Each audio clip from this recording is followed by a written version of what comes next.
All right. So this talk grows out of a life lived first as an academic economist, then for 35 years on sabbatical as a venture capitalist, and then back to the academy in time for the global financial crisis to make instability in financial markets and systems available to all to have the privilege of experiencing. And particularly, what I want to talk about is the historical phenomenon and the current events around financial bubbles. The first half of this is going to be some history with some thinking about the history, not just by me. And the second half is going to be about what the hell is going on today. So let me start. The first point is that wherever there is a market in an asset, wherever assets are traded, sooner or later, you will find herding behavior, momentum investing, prices decoupling from any relationship to underlying fundamental cash flows. The objects of speculation have boggled the mind. And of course, over 500 years, they've ranged from, or 400 years, they've ranged from tulip bulbs to Bitcoins. Now, the iconic bubble was the South Sea bubble in the 1720. This actually brilliantly tracks the behavior of the smartest human being alive at the time, Sir Isaac Newton. He had become rich, having left Cambridge, as first warden and then master of the Royal Mint for some 3 decades. He had a lot of investable funds. He bought into the South Sea bubble. And as you can see, and I think you may be able to follow, I'm not sure if you can follow my hand. He cashed out for a big profit just 3 months in, but then he couldn't stand it. He bought back in at the absolute top and lost everything. He is supposed to have said on reflection, quote, "I can calculate the motions of the planets, but I cannot calculate the madness of men." Now, from Waterloo to the First World War, London was the financial capital of the world. Every decade, there was a mania, a bull run, a bubble of some sort.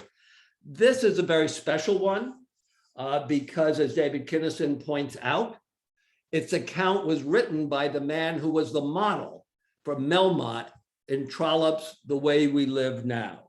I would like anyone to raise their hand, in addition to Ken, who has actually read The Way We Live Now. It is one of the great narrative, and there you are, Ellen, I saw you, depictions of financial mania and the corruption and fraud that it generates.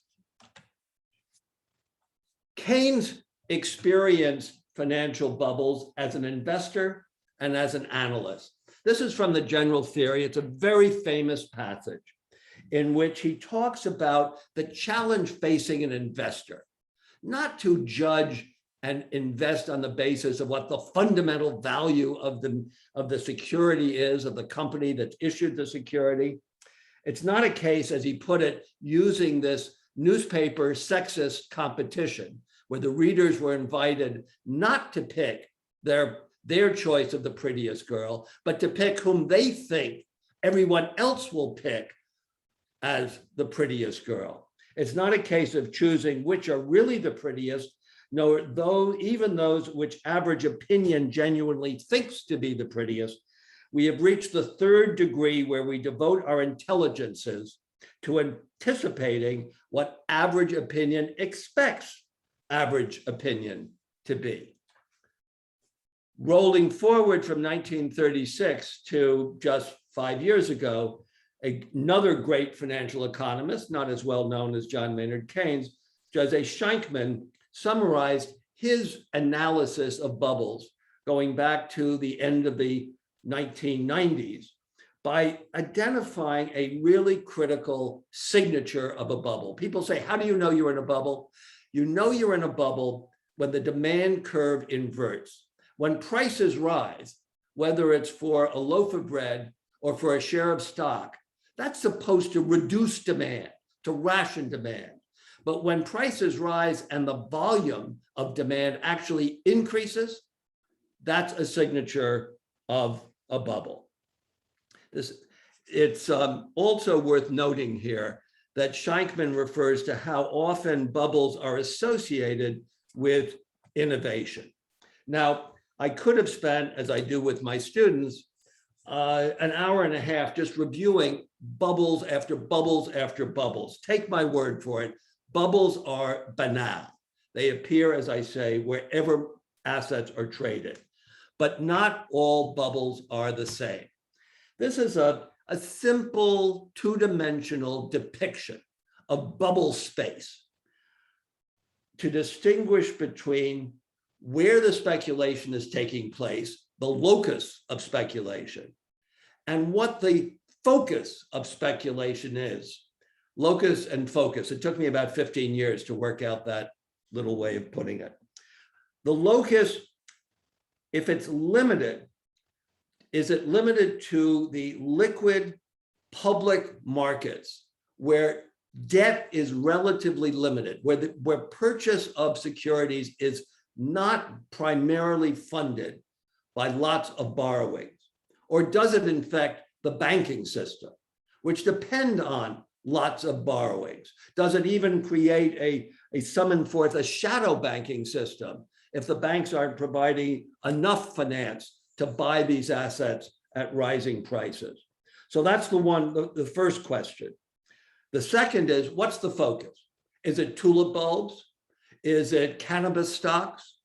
Is it housing that's already been built, let alone houses being built, beach houses being built in the Nevada desert?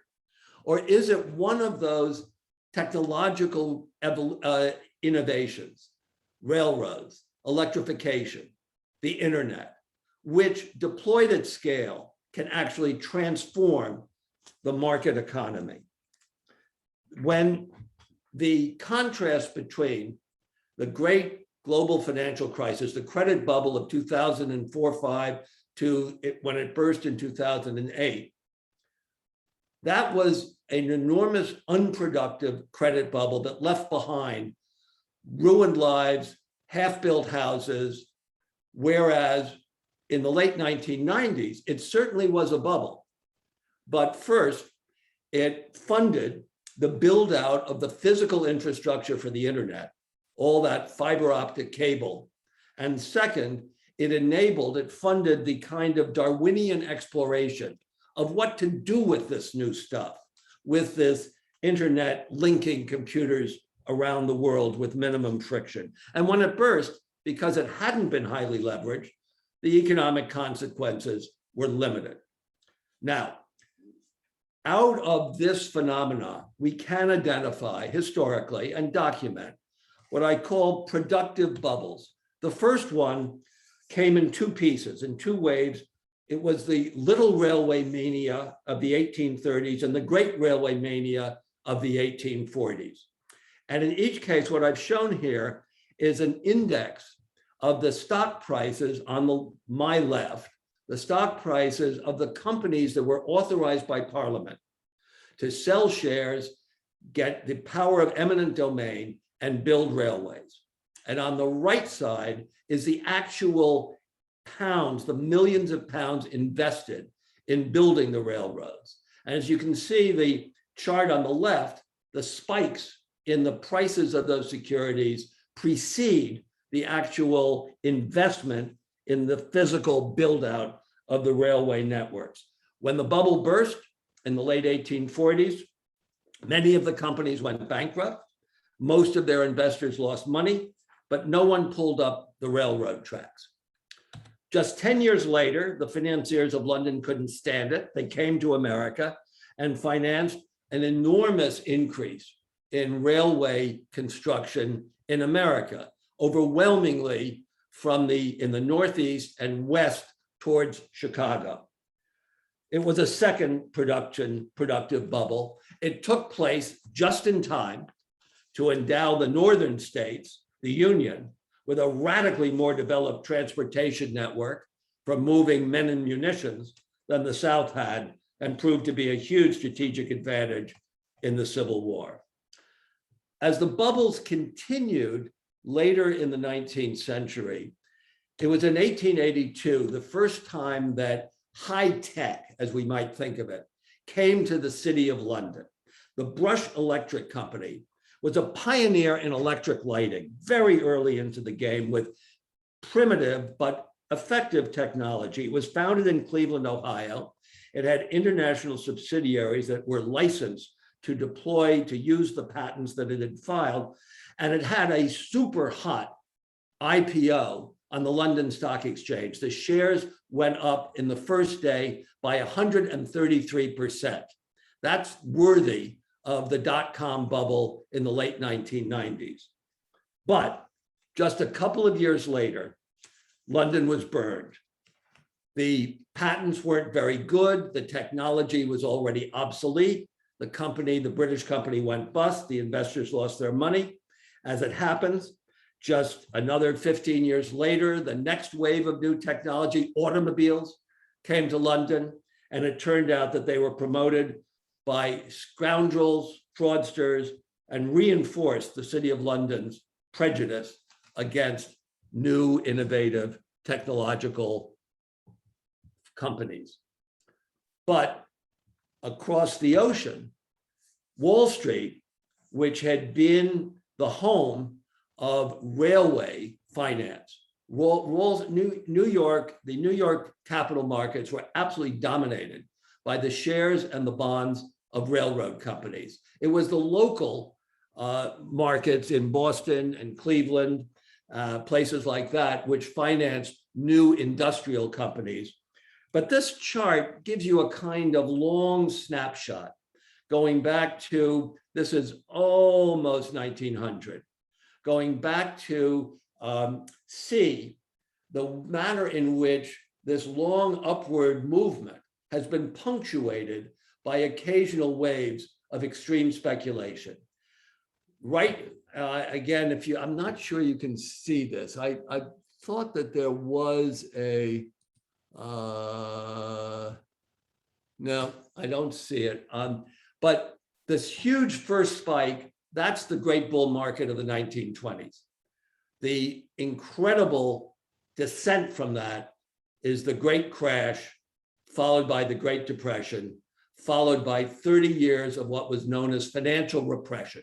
No speculation about anything. It began to pick up in the early 60s with NASA, with the new electronics companies.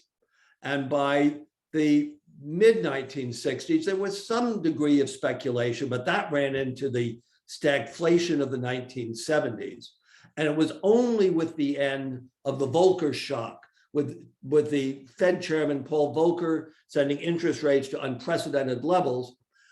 When that ended in 1982, the stock market took off on a long, great bull market, what is referred to sometimes as a super bubble from 1982 to 2008. The stock market peaked first in 2000. That's the end of the internet tech dot-com bubble, stumbled along into the global financial crisis.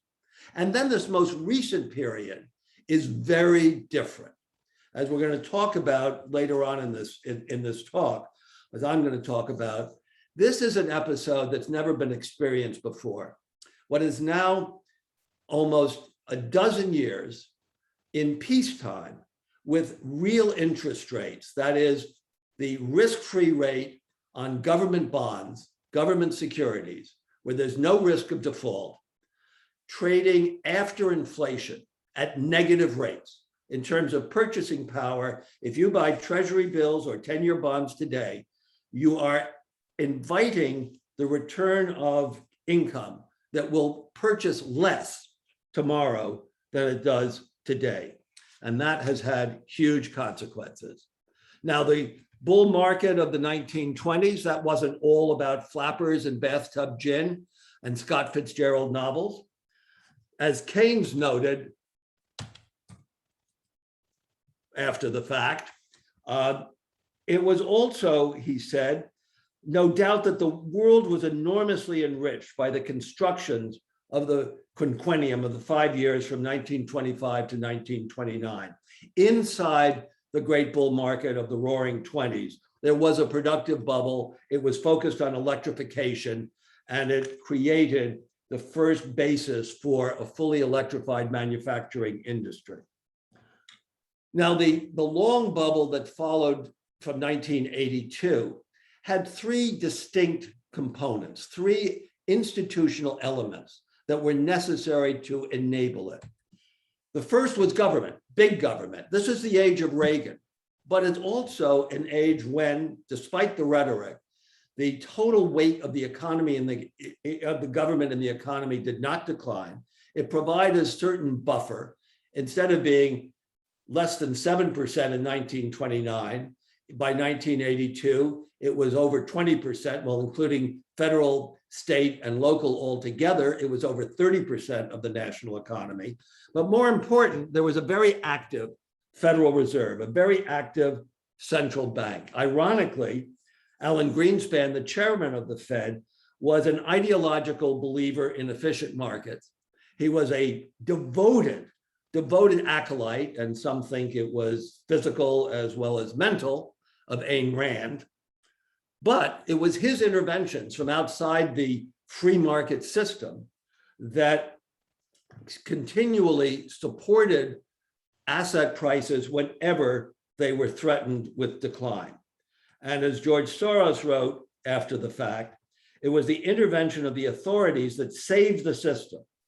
And nonetheless, these crises, the occasional short-term crisis that Greenspan prevented from getting out of control, served as successful tests of a false belief. And as such, they inflated the super bubble even further. There was another factor that was new and different. It was intellectual. Modern finance theory, beginning with a concept that markets will always price securities at their fundamental value, that generated the ability to create new securities, securities whose prices were dependent on what happened to the prices of other underlying securities, futures, credit default swaps, collateralized debt obligations. There's a whole alphabet soup of derivative securities that rose to be worth nominally trillions and trillions of dollars by 2007, 2006, 2007. This book, what's the most important thing about this book in a way is that while it provided arguably the best explanation for why the crisis took place, it was written before the crisis. Donald Mackenzie is a sociologist of finance at the University of Edinburgh, and he wrote a brilliant discussion of how finance theory didn't present how the markets work. It transformed how the markets work. It was an engine, not a camera. And finally, none of this would have been possible without computers. Only computers would enable you to construct these securities, to go through the process of attempting to assign values based on computer models of what, if the world worked the way theory said it did, they would be worth. And they enabled a construction that only needed a little bit of push to melt down and freeze all the markets, returning the financial system to complete dependence on the Federal Reserve to become the provider of liquidity, of cash, of last resort to investors, governments, and other central banks all over the world. But now within the great credit super bubble of 1982 to 2008, there was a third productive bubble embedded within it. This is a chart that shows how the speculative financing in the late 1990s eliminated financial constraints on a particular set of companies.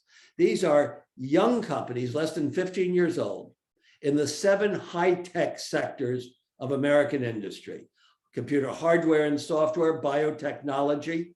The chart shows how the new share issues increased by a factor of 7 between 1994 and 2000.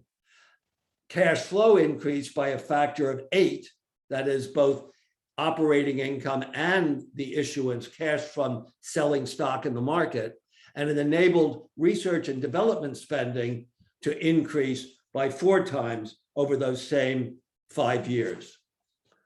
Well, when the great tech bubble burst in 2000, you might have thought when the financial crisis hit, and it wasn't just the stock market, it was the banks, it was money market funds, it was mortgage markets, when they all crushed, you might have thought that speculation would have been driven out of the system as it was after 1929, 1931. That was not what happened. Instead, for the past 5 years, we've been living with what I call the unicorn bubble. These are companies, as described on the slide, companies that are still private, that have been valued in a financing at over $1 billion. There were more than 700 of them, 784 around the world. Some of them are now called decacorns because they're worth 10 billion. And I think there's even a private, or there was supposed to be a private hectacorn nominally worth over 100 billion. Now note, these are values assigned in private transactions by investors putting money into companies when they can't sell the shares. They're not subject to trading in any public market, whether efficient or not. But there's a critical enabling factor, and this is the data that backs up what I said before.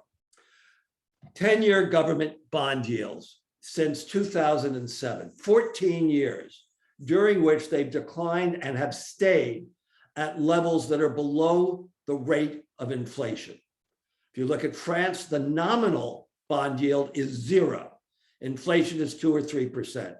In the US, the nominal bond yield is 2%. These are really June 2001. I don't know why they labeled it this way. We have not gotten to the fourth quarter of 2022 yet.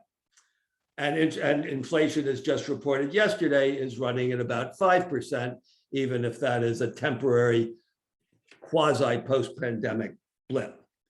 So this was originally, the central banks drove rates to this level because of the painfully slow recovery during the, quote, Great Recession from the global financial crisis. The pandemic renewed the need for this kind of active central bank financial support. As I say, in peacetime, negative real interest rates have simply not been known before, except in countries with hyperinflations.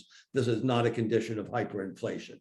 Well, what does this environment do to investors? 150 years ago, the editor of The Economist magazine, the great Walter Bagehot, wrote, "The history of the trade cycle had taught me that a period of low rates of return on investments inexorably lead towards irresponsible investing. People won't take 2% and cannot bear a loss of income. Instead, they invest their careful savings in something impossible: a canal to Kamchatka, a railway to Watchet, a plan for animating the Dead Sea." Well, this environment today, not 150 years ago, has been accompanied by an enormous increase in financing of venture capital companies. This is, but here's the kind of the hook. Last year, 2020, some $75 billion was invested in US venture capital funds, but more than twice that, 150 billion, was invested in US VC-backed deals.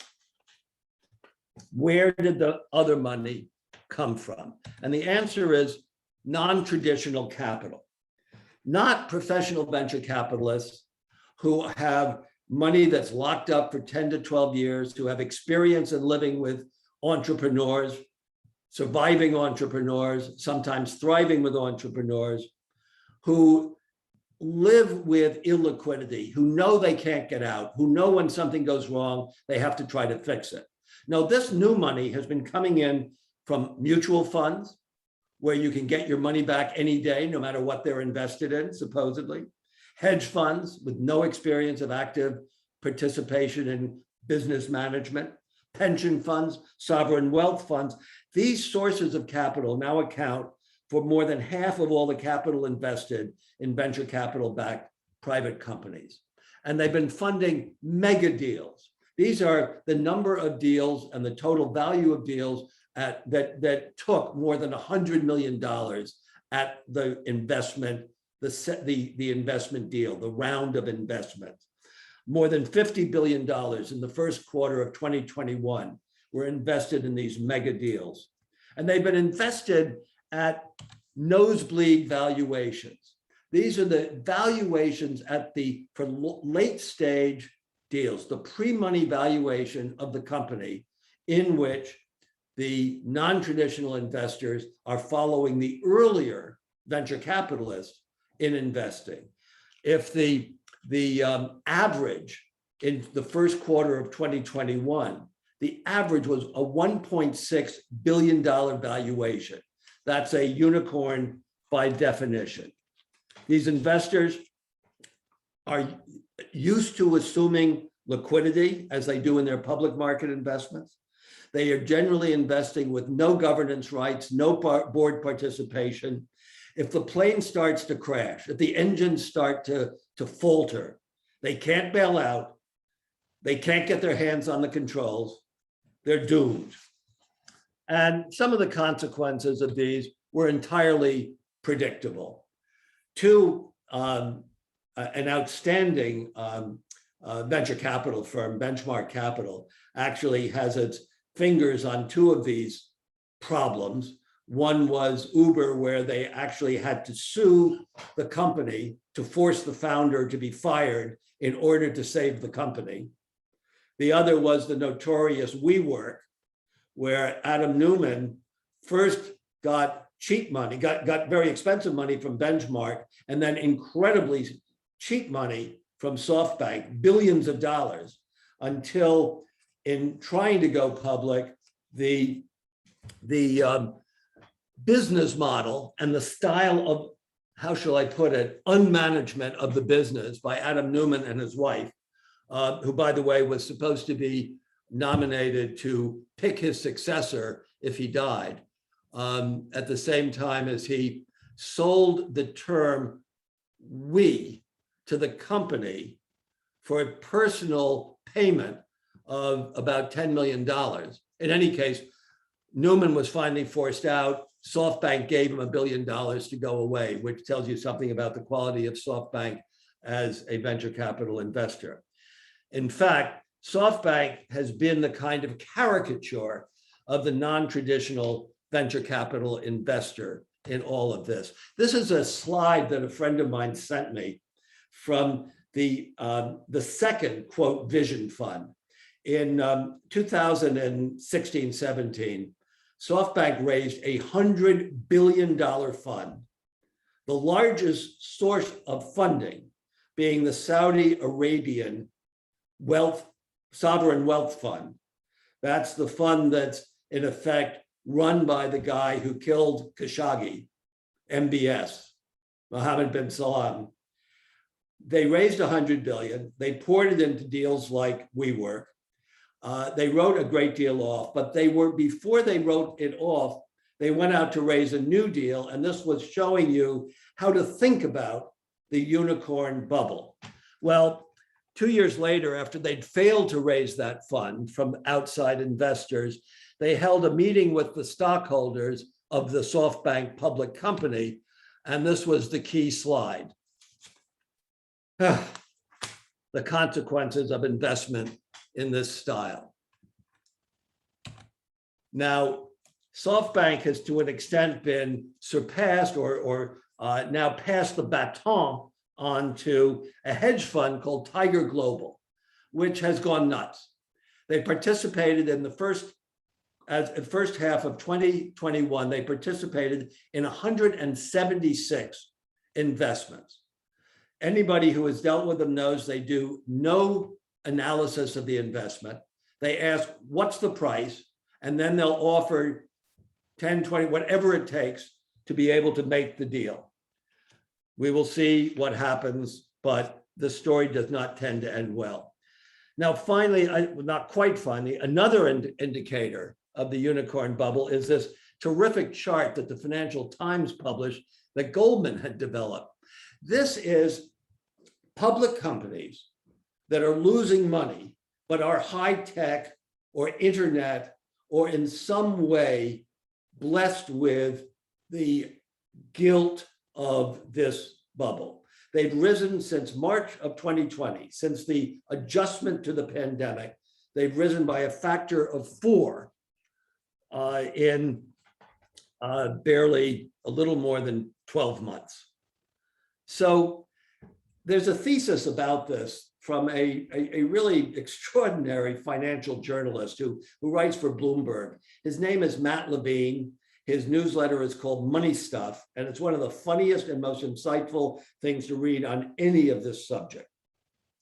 Matt Levine proposed the boredom hypothesis that because of the pandemic, because they could be in front of their computer screens, because they could find an equivalent to a computer game in a brokerage, an online brokerage firm called Robinhood, bored, typically young, typically male, kids would start playing with stocks, the boredom hypothesis. So it raises a certain risk, a risk that this kind of phenomenon may turn around if we can get enough vaccinations and enough arms for the world to truly reopen and for boredom to be replaced by hyperactivity.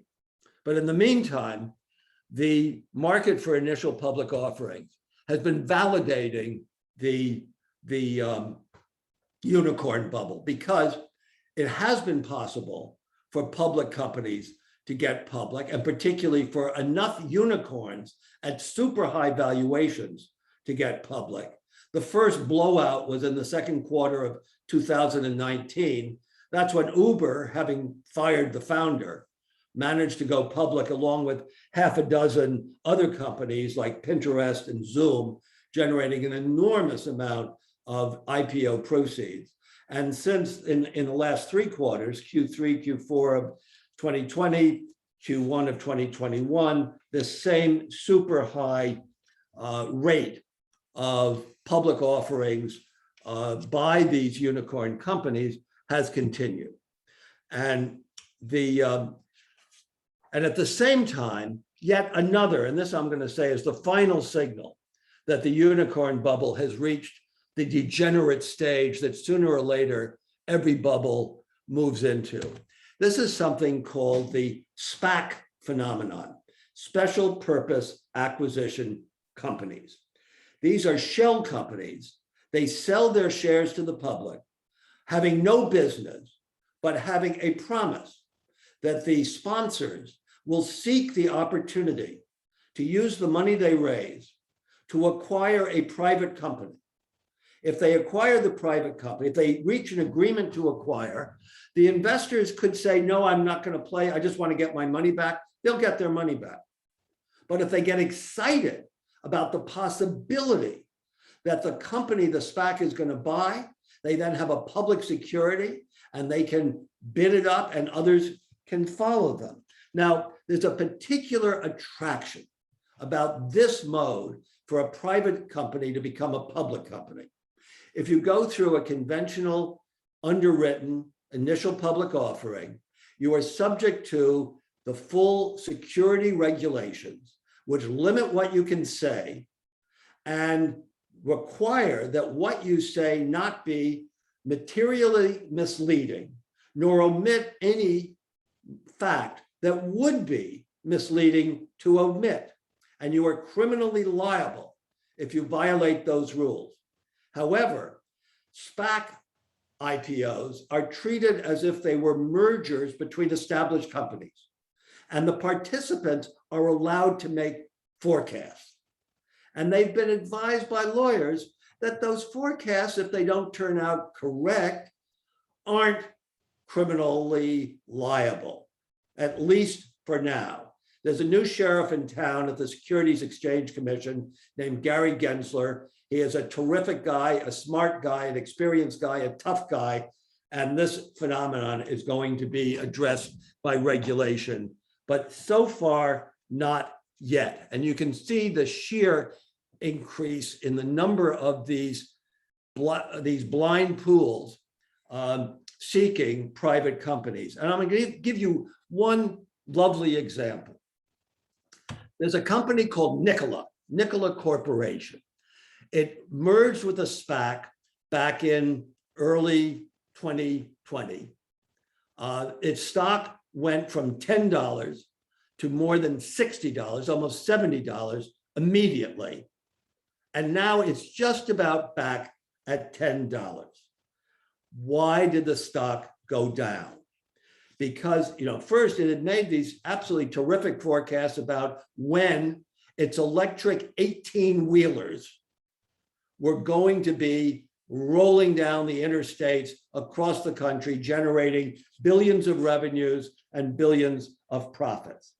Well, it turned out that the video it had shown the world of its prototype rolling down a hill was actually fake.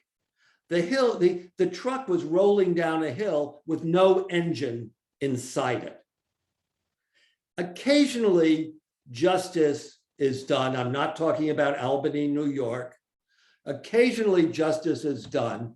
And just a couple of days ago, the founder has been charged with criminal fraud, and we will see what happens. Now, in the midst of all this froth and fraud, just maybe there's another productive bubble at birth. Tesla has been a kind of signal that it might be, but this is the index of alternative energy stocks, public companies around the world globally relative to old-fashioned oil and gas. And it is kind of signaling that there's a new future out there.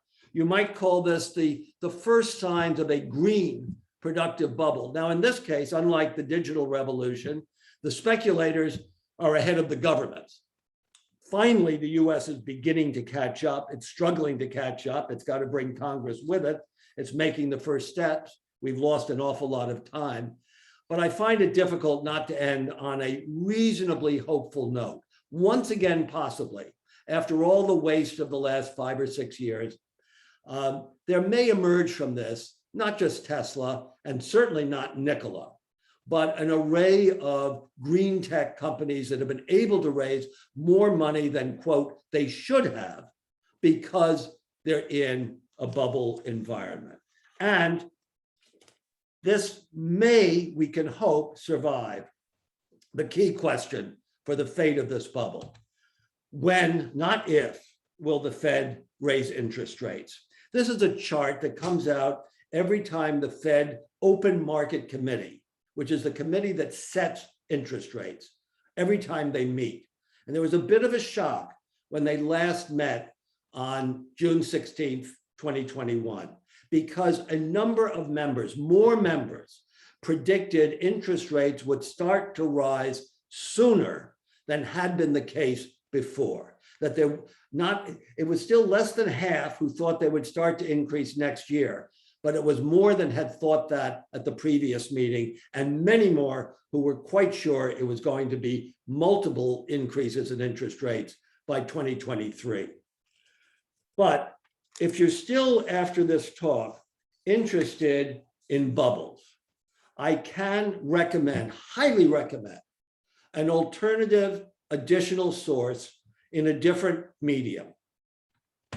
I urge you to watch the Big Short, from which this still is taken, as Margot Robbie gives you another explanation of what bubbles are. This is the great movie about the global financial crisis that came out a few years ago. and is definitely worth watching on a streaming outlet near you.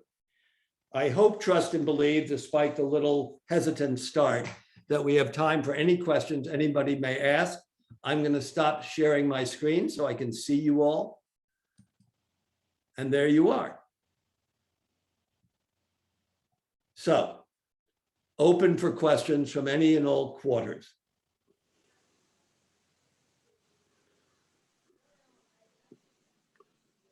Hey, Bill, it's Jamie Patterson.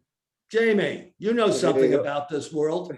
Yeah, how are you? That was absolutely splendid and marvelous. What I think a lot of people are probably curious is, what is your personal take on, notwithstanding that we're in a market, there are companies that are generating pretty consistent revenue, so on and so forth. What is your personal stance these days? Are you highly cautious? Are you constructively optimistic about companies that are making money? Are you positioning yourself for dark days, or you think, what's your sort of stance on public markets? Well, Jamie, first of all, let me stipulate, I am not an investment advisor, registered, certified, or otherwise. Well, my thought was that there are a zillion people who were dying to ask the question. I thought I'd be the sacrificial lamb. Well, look, the good news is that I, as an investor, do not have to be mark to market. If you are managing other people's money, and particularly if those other people can take their money away from you and give it to somebody else when it seems that you are fighting the tape, refusing to participate, yeah, that's a very difficult position to be in. It's one I am not in. But I'll tell you a story that goes back to the late 1990s. In 1997, there were two great investors, two great public market equity investors, each with roughly equivalent track records over 2 decades. One was called Warren Buffett. You certainly heard of him. The other was called Julian Robertson. You may or may not have heard of him, but he was a legendary hedge fund manager. They each looked at the market as it was taking off with the internet bubble, and they each effectively said publicly, I don't get it. I don't believe in it. I'm not going to play. Well, Warren Buffett, if you owned shares in Berkshire Hathaway, you couldn't take those shares and go to the company and say, give me my money back. You could sell them, and people did. And in fact, Berkshire Hathaway's stock not only didn't match the index for the next 3 years, it actually declined in absolute terms. But Julian Robertson's hedge fund, it had lockups. You couldn't get your money back for 3 months. And for 2 years, his investors gave him the benefit of the doubt. In the first quarter of 2000, they'd had enough. They called for their money back. They closed him down. The all-time peak to then, the top of the bubble, was April 2000. He was closed down just a month or so before the bubble started to burst. Now, today, whole categories of investments, frankly, I wouldn't touch with a barge pole, because the valuations are, even if the company is solid and not just generating revenues, but generating positive cash flow. The mantra I learned over the course of the 80s and 90s from my psychotic mentor was, and that you can read about him in my book, corporate happiness is positive cash flow. But even companies with positive cash flow can become ridiculously overvalued in the public market. In fact, by and large, not, if you like, somewhat reflecting my stage of life, my investment portfolio is relatively quite conservative, except at the sharp end of the boat, because there still are enormous opportunities for innovation, for creative technological innovation from machine learning to biotechnology. But these are not subject, these are at very early stages before the valuations get caught up in the speculation. I don't think this is a time to be chasing the market, but depends on what your time horizon is. If the Fed really isn't going to raise rates, if the market still refuses to believe that it will raise rates in the next year, this could run for some longer. It certainly run longer than most people would have expected, particularly with all the signals like the SPACs, like the increase in the valuation of companies that are losing money. It's run longer than most people had ever expected it would. But as I said before, we've never had this long a period of time of the central banks, in effect, forcing investors to buy risk, to be out on the speculative end if they want to earn positive return on their money. This is extremely unusual. Bill, what's an example of sectors that you wouldn't touch with a 10-foot pole because you think they're so overvalued? Well, there's we could have an extended conversation about crypto. I think that the technological innovations underlying the infrastructure innovation that underlies cryptocurrencies, decentralized financing, is interesting and will likely find some useful applications. But the companies, including those like Coinbase that have gone public, will be dependent on being brought inside the regulatory framework that all this stuff was invented in order to escape. So there's a whole array of companies of that sort and of assets, the crypto assets, the tokens related thereto, that I think have, it's not that their valuation is wrong, it's that the context in which they're being valued is completely wrong. And there's been strong indications, again, from Gary Gensler at the SEC, from the Fed and from other central banks, and very much from the Chinese authorities, that this is going to be either brought into the conventional regulatory framework or it's going to be made illegal. Now, within, I think that the valuation of these loss-making public companies that are dependent for their growth in users and revenues by selling securities to be able to cover the losses as they subsidize the users. I'm thinking about all the delivery companies. I am thinking about Uber and Lyft.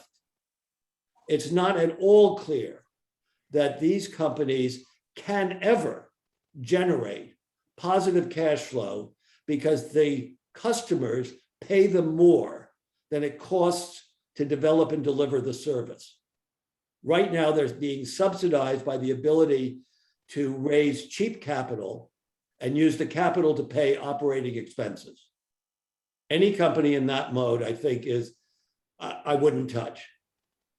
You may, the markets like this are occupied by two kinds of investors, the quick and the dead. Those can get out in time, and those who miss the signal when it comes time to go. And by the way, when the signal happens, when the bubbles burst, good companies' prices get crushed as well. My late father, and I have to say this is a old-fashioned, sexist remark from another age, speaking about this kind of stock market, he used to say, when the paddy wagon comes to the bar and comes to the saloon, he's talking about prohibition. They take away the good girls and the bad girls. They take away all the girls. And when the market whistle blows and the bubble collapses, good companies' shares go down, and that becomes a great buying opportunity. 2000 was a great buying opportunity, 2001, for some of the iconic companies today.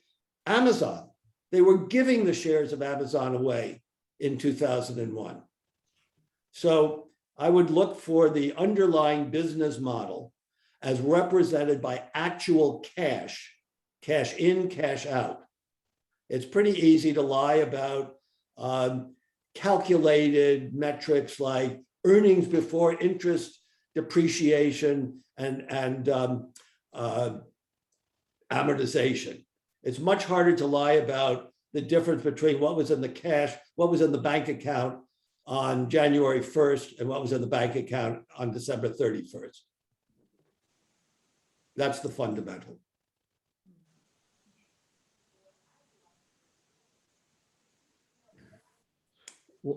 Can you explain the role of bonds? I mean, I these emails every day. One from Stansberry Research yesterday. But no reason to be in the stocks at all. You can buy bonds for less than their face value, and you would just hold on to them, and you make a big profit. I've never, for at least my portfolio, bonds seem to be a total joke that just do absolutely nothing. Well, the point is the yield on bonds is very, very low. It's historically, and now we're talking about, there's an array of bonds. You can always find a bond that's giving you a high rate of interest. That's because it's expected that the company that issued the bond will default, right? But if you're talking about investment grade bonds, BBB bonds are better. They're yielding the lowest relative to treasuries, while the treasuries are yielding the lowest relative to inflation in American experience. So bond prices, by many measures, are more exaggerated, higher than stock prices, even while the stock market is at an all-time high. So it's not a great time. No, it is possible. There are managers who are incredibly good at finding needles in haystacks. In the municipal market, there are kinds of bonds, they're called revenue bonds, where the interest is paid by a facility that has been financed by the bond. And it's the sort of facility that doesn't go away, like a sewage plant. And they can sometimes be mispriced because they're illiquid. And if you know how to find them, you might even get a real positive rate of return, 4 or 5%, 2% after assuming inflation does come back down, as the Fed believes it will. But no, bonds are extremely expensive. Of course, I'd really like to hear something, comment, if not a question, from Arnold, who's kind of lived his life in and around this world, possibly even for longer than I have. But he's on mute. Well, in the meantime, I'll ask a follow-up, Bill, which is notwithstanding the cyclical sort of excess that seems to happen from time to time, what do you say about the argument that that despite that normal excess in human behavior, there is something that's constructive that's gone on in the last 20, 50, 100 years, which is the transparency of financials and the ability for a layman investor to actually do the work and figure out what a company's cash flow looks like, look what its debt ratio looks like, all that sort of stuff. Some people are rather, sanguine about that actually, if you're an investor with a long-term time horizon, it's actually never been better. Well, certainly it begins with the Securities Acts of 1933 and 1934. These really were triumphs of state intervention to save capitalism from itself by requiring disclosure as the answer to the great crash of 1929-31, not as some people wanted, the government saying what the shares should be worth, but providing the information under criminal penalty. This was an enormous innovation that it took a long time, but the benefits of it could begin to really be seen in the 1950s and 60s as we emerged from that long period of financial repression. The other thing that did occur at the time, in the late 30s, was the creation of professionally managed funds whose own investments could in turn be looked at transparently by the investors in the mutual funds. So it became possible to be much better informed. You're absolutely right. Now, that doesn't mean that what's available to one is used by all, of course. And my, if you like, defense of financial speculation is that despite the wastage, despite the losses, these occasional episodes when speculative investors have mobilized more capital than rational, long-term, prudent investors would have done, has actually served, and we can see this historically, radically to accelerate the deployment of these new technologies. And the three I keep referring to are railroads, electrification, and computers and the internet, and which in turn actually do create a new economy. The speculators are right when they say, I'm investing in the next economy. The problem is it takes a lot longer to build the real stuff and learn how to use it than it takes to bid up the prices in the hope that you'll still be there and still be solvent when it comes time to reap the rewards. But this notion of the productive bubble is something that's been central to all of my work. And I learned it in the core of the great late 1990s when it happened, my portfolio of investments in the technologies, the software technologies that turned the internet from a communications medium into a place for commerce, when all of them came to be ridiculously overvalued. Fortunately, my doctoral dissertation at Cambridge had been written on 1929, and I'd seen the movie before. And I had a historically oriented boss at Warburg Pincus. And we basically spent 2 years selling everything we possibly could from my portfolio. But trying to time that, it is, as I say, this is why I think looking for these signals of excess and recognizing that it's better to be 2 years too soon getting out than 2 minutes too late is a worthy lesson. Bill, I think I've got my microphone working now. Can anyone hear me? We certainly can, Arnold. Okay, I apologize. And I think that my behavior this afternoon aptly demonstrates how competent I am to deal with current markets. I went over to the library to see your presentation, and arriving there at 5:30 was told, oh, no, you can only see it on the Oh, Arnold, I wish we were all present together there. Came back home here and tried to come on the internet. And I have some fairly elaborate security controls on my computers because of some work that I do with a small government agency.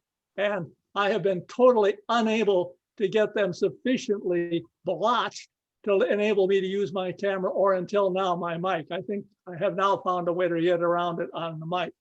However, I would make 3 comments, Bill. First, that was an absolutely fantastic tour over a period of time that just is so vast. And yet you did such a marvelous job of breaking it down into segments and then linking those segments. I am incredibly impressed by your presentation, and I learned a great deal from it. Thank you very much, Arnold. Deeply appreciated. And by the way, if you missed some of it, I'll be happy to send you or anybody else the slides that I was using. I think I got there on slide 3. So I was. Oh, there you go. From the beginning. Couldn't say anything or show you anything, but I could hear it. The comment or question I would ask, Bill, as you know, my approach to the market has always been biased in the direction of a behavioral orientation, simply because in my own personal experience, having sold a company and had the price of the company to which I'd sold it sitting around 7, was at a couple of board meetings, realized that they were a bunch of shysters and that I'd really been sold a bill of goods. This when I was about 24 years old. Ooh. And came home and said, time to sell. Yeah. Sold all of my stock in this new company at $8 to $10 a share.